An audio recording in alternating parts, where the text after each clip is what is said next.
Hello everyone, welcome to my fastest lap racing manager career mode.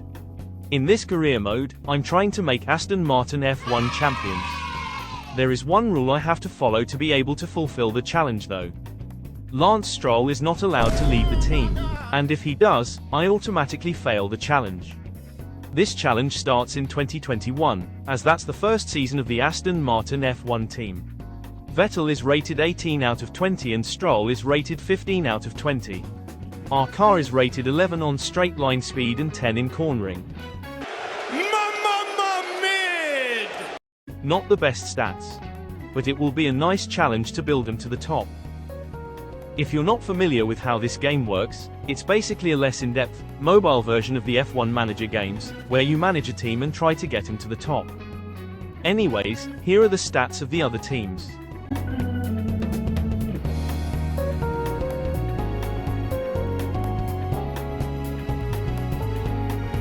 In the male we can see that our race target for Bahrain is to score 1 point, with a P10 expected from Vettel.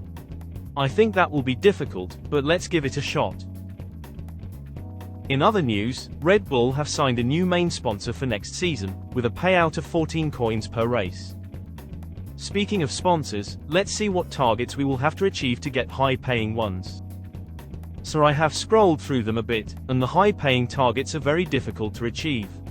I think the best possible sponsor would be Heavy Metals, but I'll have to be 5th in the Constructors' Championship and put some research into next year. Anyways, that's enough waffling, let's get into the race. Oh, my heavens! Let's see how well the boys will do in this one-shot qualifying.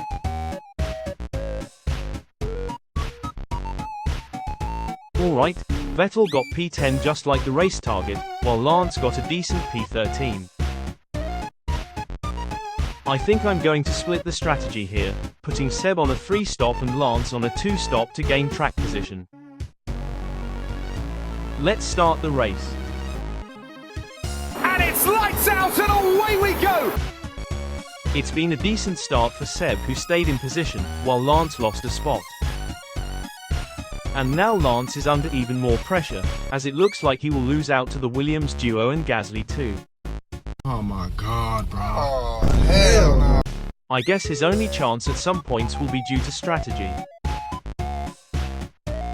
At least Seb is having a good race so far, battling with Norris and Tsunoda for P9. And it looks like he's getting past Lando now. H is up into 9th as he comes into the pits. For Lance meanwhile, things are going less smoothly. He's up into 12th, but his tyres are completely dead. Yeah, my mediums feel like 100 level. Alright, after a few more stops have happened, it looks like Vettel might be able to undercut a few guys in the top 10. And indeed, multiple drivers have been undercut by Seb, so he's up into 7th now. Ricciardo and Latifi both retire on lap 44, which puts Vettel up into 6th. The safety car is out, and the cars behind Seb are lapped, so they're basically guaranteed 8 points for the team.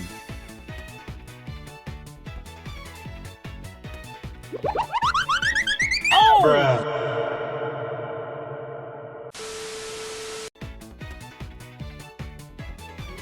And that's the first race of the season done. Hamilton wins ahead of Bottas and Perez, with Verstappen just down in 5th. We get 8 points, with an amazing P6 for Seb Vettel. Lance didn't have the best race, just in 16th. Impressive result for Tsunoda and Russell as well, as they score some points. We're 4th in the Constructors' Championship now, so hopefully we can keep that up for the rest of the season. Meanwhile, Lance has improved his rating by 1, so hopefully he will be a bit closer to Seb. Not much else to do now, so let's head into the Imola Grand Prix. The goal is to score 1 point again, so we need to have a good qualifying. P8 for Seb, nice. Lance has some work to do once again. This time I'm putting both drivers on a 3-stop.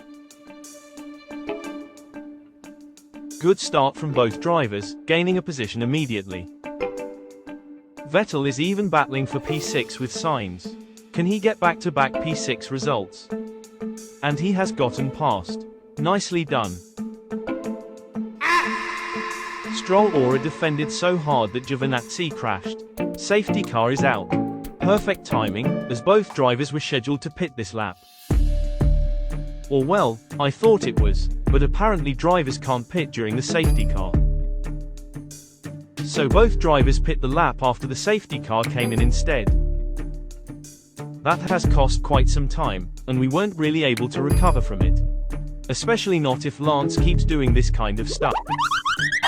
Bruh.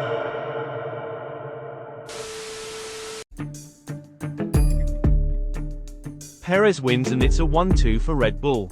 Hamilton joins them on the podium. Seb got so close to points, but Raikkonen just managed to hold on to 10th. And this was basically the story for the next few races. Vettel coming so close to points, but not quite in them. At Monaco there was a bit more luck however, with Vettel getting 10th. He went on to gain some momentum from here, as he started a points streak of 9th in Baku, 8th in Canada and 9th again in France. As for Stroll, he was relatively close to Seb whenever he didn't bin it. Bruh. Which happened often. And then the Austrian Grand Prix came around. It was a great qualifying from Seb, all the way up into 5th. Lance had another bad quali in 17th. Both cars had some great race pace however, and even with Lance getting another spin, thanks to a lucky retirement from Perez, we went on to get our best result of the season. Oh yeah!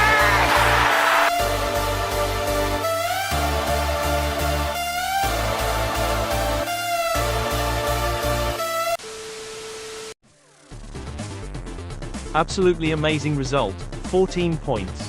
If we take a look at the standings now, we can see that we have dropped to 7th in the Constructors' Championship, but due to this result we have gotten closer to the likes of AlphaTauri and Alpine.